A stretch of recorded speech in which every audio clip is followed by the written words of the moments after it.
우리가 읽은 2장 하반절은 지난 주일에 받았던 1장 상반절과 사뭇 대조되고 반대되는 사건을 말하고 있습니다. 지난 주일에 사도 바울이 회심한 다음에 14년 만에 사도행전 11장에 나오는 그 기근을 만난 예루살렘 교회를 구제하기 위해서 갔던 그 방문 때 야고보, 베드로, 요한은 서로를 인정하고 교제의 약속, 서로가 서로 하나됨이라는 걸 온전히 인정하는 그런 악수를 했으며, 마지막 한 가지, 가난한 자들을 좀 도와달라 그랬는데 지금 바울이 왜 와 있다고요? 바로 그 일, 기근을 만나 고통하는 예루살렘 교회를 돕기 위해 먼 이방에서 모은 헌금을 가지고 와 있는 거예요. 이 방문 자체가 바울의 말, 이것은 나도 본래부터 심써 행하였던 것이라 라고 하는 이 말을 증명하는 그런 너무 훈훈하고 화목하고 그런 일화였었죠. 그런데 11절부터 14절은 어떤 면에서는 굉장히 충격적인 그런 일을 전하고 있습니다. 여러분, 게바 누구예요? 베드로. 어떤 사람입니까? 과거에는 그 혈기왕성해서 실수하고 또 3번이나 주님을 부인하기도 했지만, 회심한 이후에는 가장 앞장서서 주님을 전하고 예루살렘 교회의 가장 첫 번째 대표자로서 교회를 이끌었으며, 그의 손으로 여러 이적들, 걷지 못했던 자가 일어나고 죽은 자가 살아나는 이 엄청난 일들이 일어났던 그 사도 베드로. 그런데 그 베드로가 큰 실수를 범하고요, 모든 사람 앞에서 아주 공적인 자리에서 바울에게 책망받는 그런 일이 있었다는 겁니다. 이 일이 있었던 배경은 안디옥 교회였어요. 안디옥 교회. 그리고 안디옥 교회는 우리가 아는 것처럼 이방의 아주 대표적인 교회이면서 거기에도 유대인과 이방인들이 섞여 있었겠죠. 게바는 거기서 이방인들과 아무 스스럼 없이 식사하며 교제하며 그렇게 행했어요. 언제부터 그랬는지 우리 알죠? 바울이 바로 고넬료의 회심 사건, 베드로가 고넬료의 회심 사건 때부터 하나님이 이방인들도 받으시는구나 라는 걸 알고 그 집에 들어가서 그들과 같이 먹고 교제하는 걸 전혀 꺼리지 않았던 것. 그때부터 베드로는 이제 하나님의 뜻이 과거에는 부정케 되는 것들을 면해야 됐기 때문에 부정하다고 여겨진 이방인들과 함께 식사하고 교제하는 일. 그러면 어떻게 돼요? 부정한 이방인의 손이 닿은 음식을 나도 접하게 됨으로써 같이 부정하게 되는 일이 벌어질 텐데, 그런 거 이제 하나님 앞에서 아무 상관없다, 이렇게 자유롭게 됐고요, 얼마든지 이방인 지역까지 다니면서 복음도 전하고 교제했던 그런 사람인데, 12절에 그렇게 안디옥에 잘 있던 베드로가 야고보에게서 온 어떤 이들, 이들이 진짜 야고보가 보낸 사람인지 아니면 야고보에게서 보냄 받았다고 사칭하는 사람들인지 잘 모르겠어. 그런데 그 사람들이 안디옥 교회에 도착하자 베드로가 이방인들과 함께 늘상 그렇게 자연스럽게 먹다가 그들이 도착했다고? 라는 말을 들으면서 할례자들을 두려워하여 떠나 물러갔다는 거. 잘 먹다가 갑자기 누가 왔다고? 그러면서 먹던 걸 멈추고 그 자리에서 슬그머니 물러나서 떠난 거. 그런데 여러분, 그 베드로의 모습이 14절, 13절 곧바로 남아있는 유대인들, 심지어 바나바까지도 곧바로 전염이 됐어. 그래서 그들도 쭈뼛쭈뼛 물러나고, 여러분 지금 뭐예요? 이방인들만, 바울과 이방인들만 그 식사 자리에 덩그러니 앉아 있는 거. 그 이방인들, 뭐지? 무슨 일이지? 지금 이런 상황이 벌어지자 바울이 모든 사람 앞에서 복음의 진리를 따라 바르게 행하지 아니하였다 라고 그 베드로를 책망했다는 거. 앞에 뭐라고 불렀어요? 기둥처럼 여기는 그 베드로, 유력한 자라고 말하는 그 베드로를 모든 사람 앞에서 책망했다는 거. 그 말은 뭡니까? 내가 유대인으로서 이방인을 따르고, 이건 그거예요. 베드로는 원래 유대인이었지만 고넬료 사건 때부터 하나님의 뜻을 깨닫고 이제는 율법에 얽매이지 않고 살아가는 이방인처럼 살아가는 걸 꺼리지 않았어요. 그러니까 이방인들과 교제도 하고 함께 식사도 할 수 있었던 거죠. 그런데 이방인을 따르고 유대인답게 살지 아니하면서 어찌하여 억지로 이방인을 유대인답게 살게 하려느냐 하였노라. 여러분, 이방인을 유대인답게 살려고 한다는 것, 이게 뭐예요? 뻔히 식사하고 있는데 그 자리에서 유대인들이 다 물러가고 지금 남은 음식과 이방인들만 그 자리에 있는 거예요. 그들에게 그 상황, 쭈뼛쭈뼛하게 뭐지? 하는 상황이 뭘 나타내는 거예요? 율법 안 지키는 우리는 부정한 자인가? 우리는 교제하면 안 되는 사람들인가? 그럼 우리도 교제할 수 있는 사람이 되기 위해서는 할례도 받고 정결 예식도 행하면서 그렇게 유대인처럼 살아야 하는 것인가? 라는 생각을 하게 만들었다는 것. 바울은 이 점에서 베드로를 모든 사람 앞에서 엄히 책망했고, 아마 베드로는 그것을 겸허하게 받아들였을 거예요. 이 11절에서 14절에 이 상황은 너무 충격적인 것이어서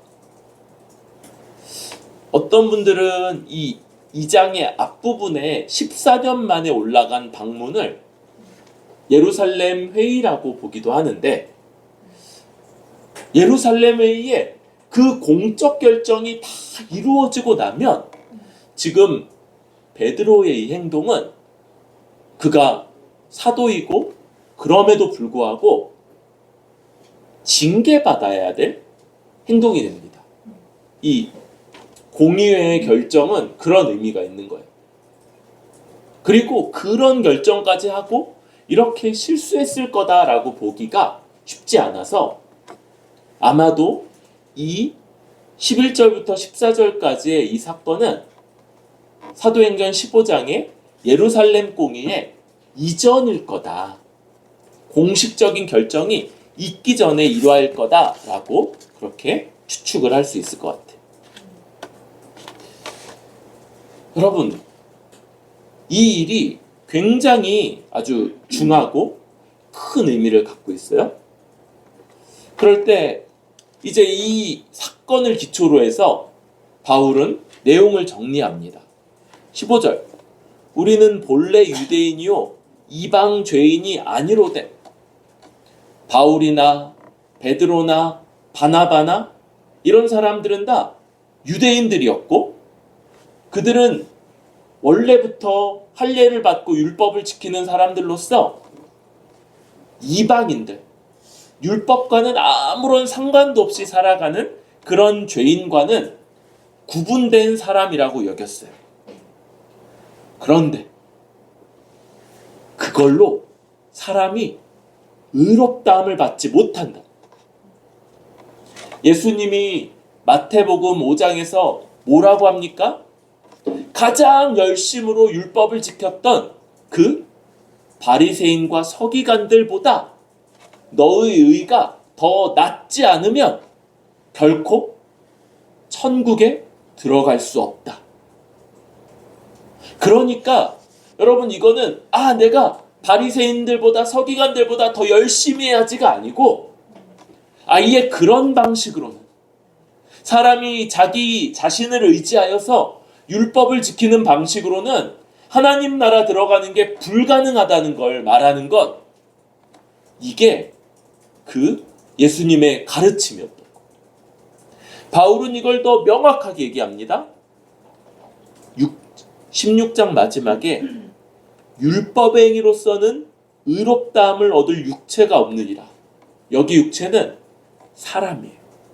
단 한 사람도 자기가 힘써 율법을 지키는 방식으로는 의롭다함을 얻을 만한 사람이 한 명도 없다. 아무도 없다. 이게 그 가르침입니다. 그러니까 자기 힘으로 의롭다함을 받지 못한다는 면에서 의롭다함을 받지 못하면 뭐예요? 죄인이고 저주받을 자고 하나님의 진노를 받을 자들인 그 면에서는 유대인이나 이방죄인이 차이가 있어요? 조금도 없다는 거.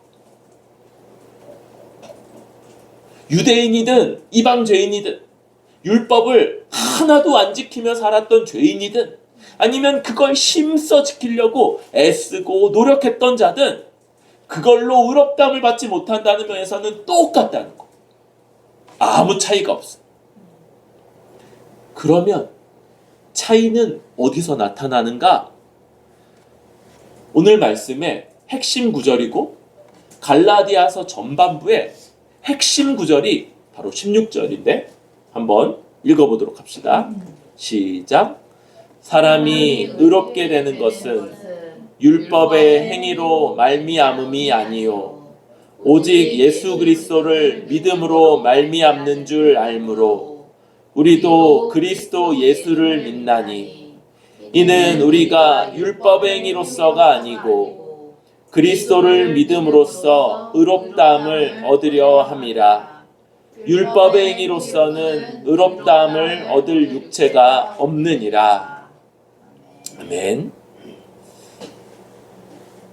율법의 행위, 여기서 주어는 뭡니까? 자신, 나예요. 내가 율법을 잘 지킴으로써 하나님께 인정받고자 하는 시도는 성공한다, 실패한다? 실패할 수밖에 없어요. 그런데 아무도 성공할 수 없는 이 길과는 다른 길이 우리에게 주어졌죠. 예수님이 우리 대신 십자가에서 죽으시고 부활하셨다. 여러분, 우리 이번 주간이 종려주일이고 예수님의 예루살렘 입성을 환영하던 그 종려주일, 그리고 일주일간의 고난주간을 지나서 다음 주일이 부활주일인데 이 예수님의 십자가 죽음과 부활, 바로 이것이 그 우리의 앞에 놓여진 다른 길인 거예요. 예수님은 십자가에서 죽으시고 부활하셨어요. 우리가 그 주님을 믿을 때, 복음을 통해서 주님을 믿을 때 주님이 십자가에서 이루신 그 구원 사역, 그 혜택을 우리는 믿음으로 거저받아 구원에 이르게 되는 거예요. 여기서 율법을 지켰냐 안 지켰냐는 아무런 차이를 나타내지 않는다고 그랬어요. 우리는 율법을 다 지킬 수 없는 죄인이고, 율법은 원래 전부 아니면 꽝이, 전부 다 지키지 못하면 아무리 많이 지켰어도 그걸로 하나님 앞에 불합격이라. 우리는 오직 믿음으로 그리스도가 완전히 이루신 그 대가를 통해 하나님 앞에 의롭다 하심을 얻게 돼요. 여기 이 의롭다 하심이 뭡니까? 짧은 말, 두 글자로는 뭐라고요? 의롭다 하심? 칭의. 이것은 거룩하신 하나님의 기준에 합하다고 여겨주시는 거고요. 어떤 죄도 없다고 인정하시는 거고요. 어떻게 이런 일이 벌어집니까? 바로 믿음을 통해서 성령이 그리스도가 이루신 모든 것을 우리에게 적용하시는, 바로 그리스도와 연합하게 하시기 때문이고요. 이제 바로 이런 방식으로 우리는 그리스도와 똑같은 자로 인정받아 하나님께서 의롭다 하시는 일, 이런 일이 벌어지게 됩니다. 그러니까 유대인이든 이방인이든 두 갈래 길만 있는 건데요. 하나는 자기 힘으로 율법을 열심히 지켜 하나님을 만족시키려고 하다가 실패하고 저주를 받고 지옥 가는 길이냐, 아니면 그리스도가 십자가에 우리 대신 죽으시고 부활하셔서 이루신 그것을 오직 복음을 통해서 믿음으로 이제 그 주님과 하나로 인정받고 의롭다함 받고 모든 복락을 받아 누리는가? 요 둘밖에는 우리에게 있지 않다.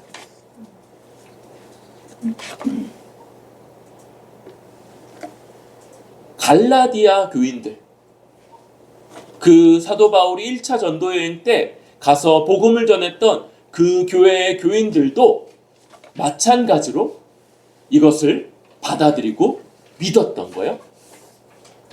그런데 지금 무슨 일이 벌어진 겁니까? 이제 17절 이하, 우리가 그리스도 안에서 의롭게 되려 하다가 죄인으로 드러나면 그리스도께서 죄를 짓게 하는 자냐? 결코 그럴 수 없느니라. 여러분, 지금 어떤 일이 벌어진 거냐면, 베드로가 고넬료 사건을 만나서 그 전까지 그가 머물러 있었던 예언약의 원리들이 이제는 더 이상 하나님의 뜻으로 유지되는 것이 아니고 그리스도 안에서 새로운 원리, 어떤 것도 더럽지 않다, 하나님이 그리스도 안에서 모든 것을 받으신다고 하는 이 새 시대의 원리가 적용되는 걸 베드로가 알게 됐고, 바울이 그렇게 전한 갈라디아 교인들도 이제 그 원리를 따라 살고 있었던 거죠. 그것이 바로 그리스도 안에서 의롭게 되려 하다가예요. 그런데 왜 죄인으로 드러납니까? 베드로처럼 아직도 그 예언약의 원리들로 그것 안에 붙잡혀 있는 사람들, 그 관점을 다시 가져왔을 때, 너 율법 지켰어? 너 할례 받았어? 너 정결례식 했어? 그렇게 되면 그 원리를 다시 가져오면 죄인이네, 부정한 자네, 할례도 안 받았다고? 하나님의 백성 아니네, 이런 평가를 받게 될 텐데, 그러면 그거 그리스도가 죄짓게 한 자냐? 아니라는 거예요. 18절, 내가 헐었던 것을 다시 세우면 헐었던 것, 옛 언약의 원리들을 이미 거기서부터 벗어났다가 갑자기 그걸 다시 가져오는 거예요. 그러면 내가 나를 범법한 자로 만드는 거다. 내가 다시 죄인이 되는 것, 내가 하나님의 진노와 저주의 대상이 되는 것, 이제 하나님의 그 복을 누릴 백성에서 벗어나 다시 하나님의 진노 아래 놓이게 되는 것, 이 모든 것 다 내가 그렇게 하는 거다. 바로 그거 자체가 이미 허물어진 옛 언약의 원리들을 다시 세우는 것, 그게 바로 죄다. 이렇게 말하고 있는 거. 우리는 확실히 기억해야 되는 것, 그게 19절 이하인데요. 내가 율법으로 말미암아 율법에 대하여 죽었다. 여러분, 우리는 율법에 대해서 죽은 자라는 걸 기억해야 됩니다. 여기 죽었다는 것, 아무런 관계도 없다는 것. 아무런 관계가 없어요. 율법이 우리에게 뭘 요구하거나 정죄하거나 그럴 권리가 없고요. 우리에게는 율법을 지켜야 할 어떤 의무, 이런 것들이 없다는 거예요. 어떻게 이렇게 됐습니까? 율법으로 말미암아. 율법으로 말미암아는 율법의 모든 요구가 성취되었기 때문에. 죄인에게 율법은 저주를 선포하죠. 그리스도가 이 저주를 다 받아 죽으셨고, 율법은 율법을 완전히 순종할 것을 요구하는데, 그것 그리스도가 죽기까지 순종하심으로 이루셨기 때문에 율법으로 말미암아 율법의 모든 요구가 성취되어서 이제 율법과 우리의 관계는 끊어졌고요. 그럼 뭡니까? 하나님에 대하여 살려야 한다. 하나님과는 관계가 이어졌어요. 하나님과의 화목한 관계 속에서 하나님이 주시는 생명을 누리는 삶이고, 이제 하나님을 위해서 열매 맺는 거룩한 삶, 이것이 이제 우리가 살아낼 수 있는 그런 삶이라는 겁니다. 그래서 20절에 또 한 번 아주 중요하게 이야기를 하는데요. 내가 그리스도와 함께 십자가에 못 박혔다. 여러분, 손목 한번 보세요. 발목 보세요. 우리에게는 못 자국이 없어요. 못 때문에 난 구멍이 없어요. 그런데 어떻게 내가 그리스도와 함께 십자가에 못 박혔나니라고 말할 수 있습니까? 바로 십자가에서 달려 죽고 부활하신 그리스도와 믿음으로, 성령의 도우심으로 연합된 자기 때문에 그렇다고 할 수 있죠. 그래서 이제는 내가 사는 것이 아니고 내 안에 그리스도께서 사시는 것이다. 여러분, 그리스도와 연합된 자기 때문에 이제는 마치 그리스도가 나라는 사람을 입고 사시는 것처럼 우리는 그렇게 살아간다. 20절의 강조점은 바로 삶에 있습니다. 16절은 하나님 앞에서 의롭다함을 받았다, 여기에 있다면 20절은 어떻게 살아갈 거냐? 그리스도처럼 살아간다는 거. 그런데 문제가 있어요. 이제 내가 육체 가운데 사는 것은, 여러분, 우리는 여전히 육체를 입고 살아간다는 거. 우리 육체는 어떠합니까? 한편으로는 여전히 죄에 이끌림, 죄로 이끌리는 이런 것이 우리에게 여전히 있고요. 또한 뭐가 있습니까? 세상에 물들기 쉬운, 세상의 유혹에 끌리고 거기 종종 넘어지는 그 연약한 육체를 우리는 입고 살아간다는 거. 그래서 어떻게 해야 됩니까? 바로 믿음. 나를 사랑하사 나를 위하여 자기 자신을 버리신 하나님의 아들을 믿는 믿음 안에서 사는 것. 그래서 우리는 믿음으로 살아가는 것이 너무 중요합니다. 이 믿음은 뭡니까? 아까 그리스도가 십자가에서 이루신 것을 다 받아 누리게 되는 통로요? 그리스도와 연합되는 통로기도 했어요. 동시에 이 연약한 육체를 가지고 이 척박한 세상 가운데 살아가면서도 매일매일 하나님의 은혜와 성령의 도우심과 하나님 나라의 복락을 받아 누릴 수 있는 그러한 통로, 그것이 우리의 믿음이고요. 이 믿음을 통해서 우리는 이 세상을 살아가면서도 여전히 육신 가운데 살아가면서도 하나님의 아들의 능력, 하나님의 아들의 위엄, 하나님 나라의 복락, 이것들을 현세적으로 이 땅 가운데서 힘입고 살아갈 수 있는 것, 그것이 믿음이다, 이렇게 말합니다. 그 반대로 만약 다시 어떤 사람들의 말, 어떤 사람들의 행동, 어떤 사람들의 관점에 휩쓸려서 다시 율법주의로, 다시 내가 지킨 것들, 내가 행한 것들을 의지하게 되면 어떤 일이 벌어진다고요? 21절. 그러면 하나님의 은혜가 패해진다. 그리스도와 연합되어서 의롭다함을 받은 이 은혜가 패해지고요.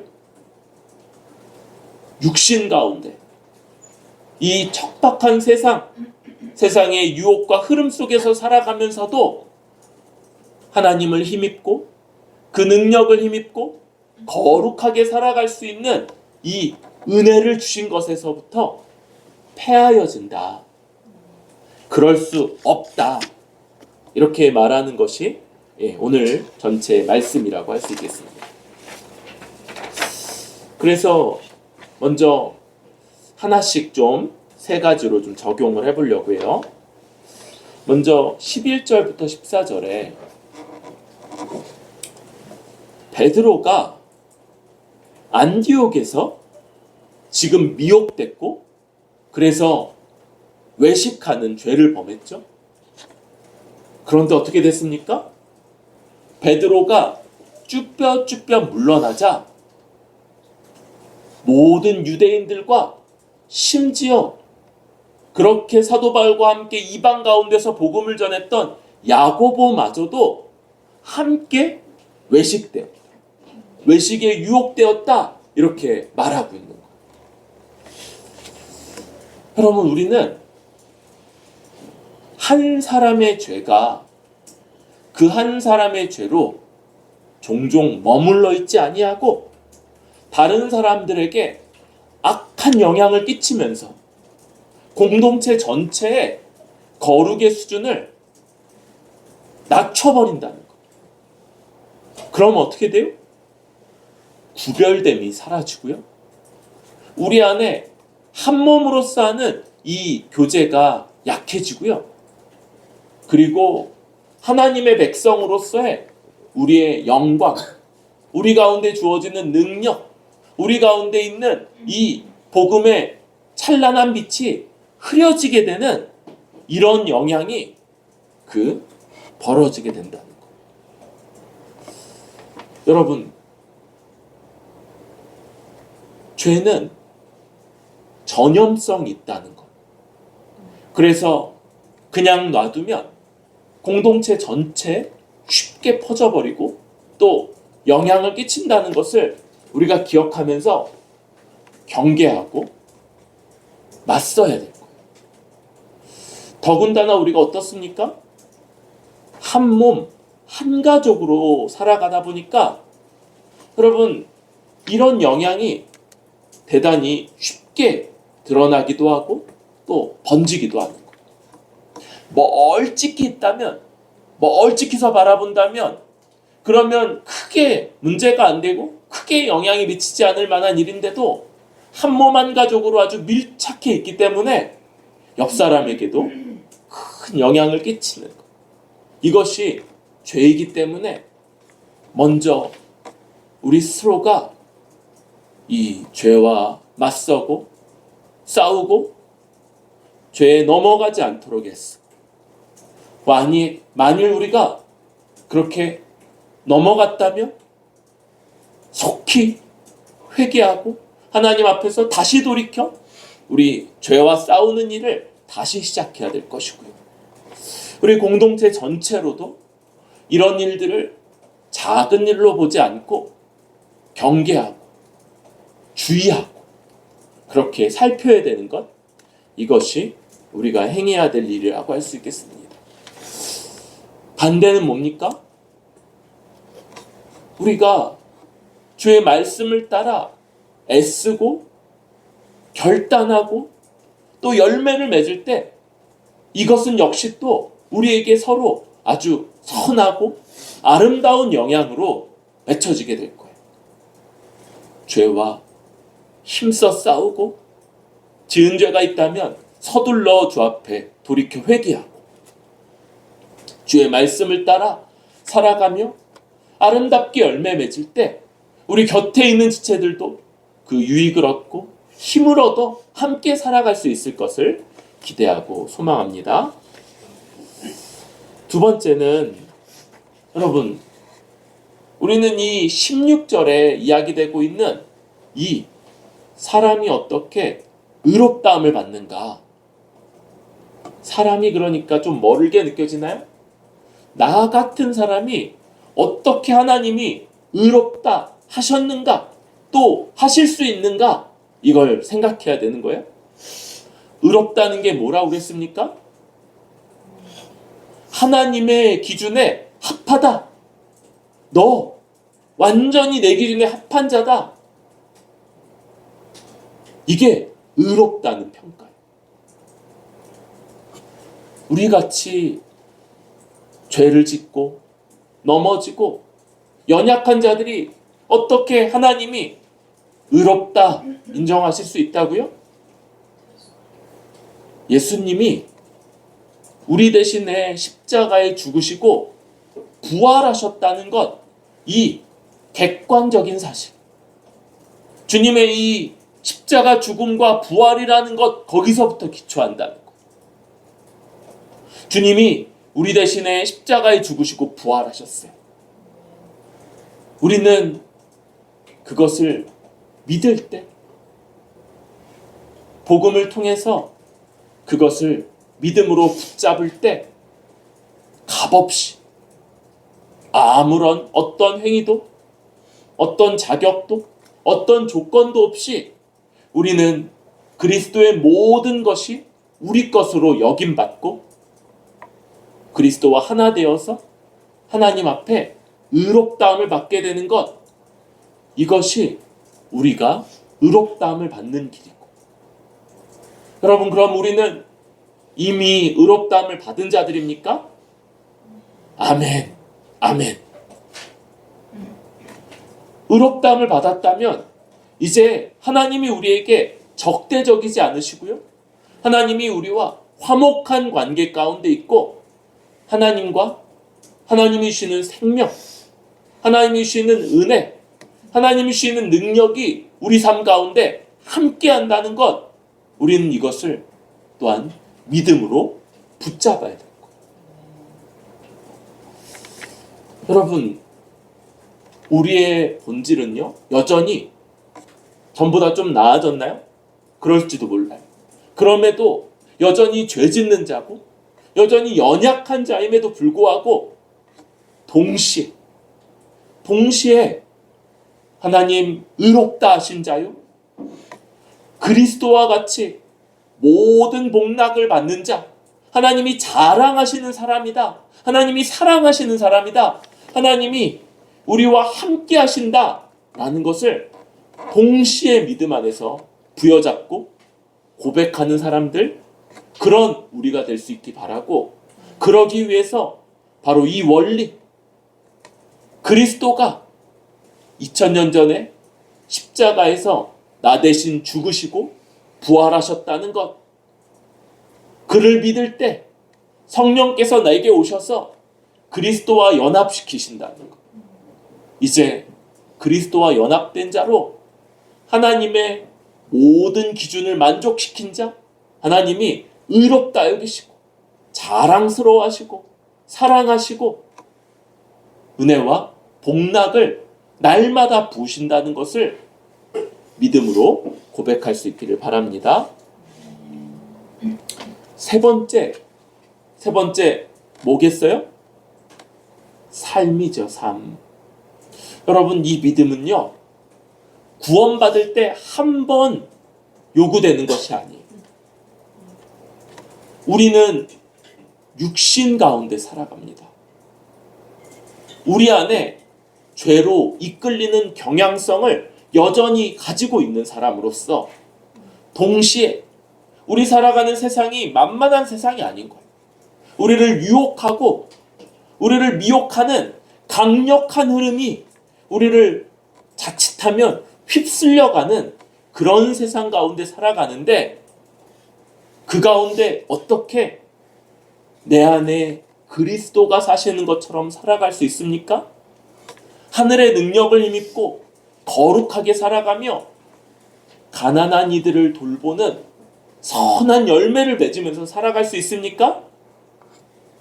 그 핵심이 또다시 믿음이라는 것. 믿음. 여러분, 우리는요, 율법으로, 나의 행위로 뭘 준수해서 그렇게 해서 하나님 앞에서 이 능력을 공급받는 사람이 아니라, 오늘도 믿음 안에서 나는 그리스도와 연합했고 성령께서 내 안에 오셔서 그리스도의 모든 것을 적용하시며 하나님 보좌 우편에서 만물을 통치하시는 그 그리스도의 은혜와 능력을 오늘도 덧입게 하신다는 것, 이것을 매일매일 새롭게 고백하는 것, 그것이 믿음이고 우리가 살아가야 되는 삶이며, 이 땅에서 죄의 경향성을 이기고 세상의 유혹과 세상의 그 강력한 흐름을 얼마든지 맞설 수 있는 비결이 바로 이 믿음이라는 것, 이것을 기억하면서 날마다 이 믿음으로 살아가고 이 믿음을 힘입어 살아가고 이 믿음으로 하나님 앞에서 하나님의 백성다운 삶, 그리스도가 사시는 것 같은 아름다운 삶을 살아가는 저와 여러분들 뿌리 깊은 교회 될 수 있기를 바랍니다.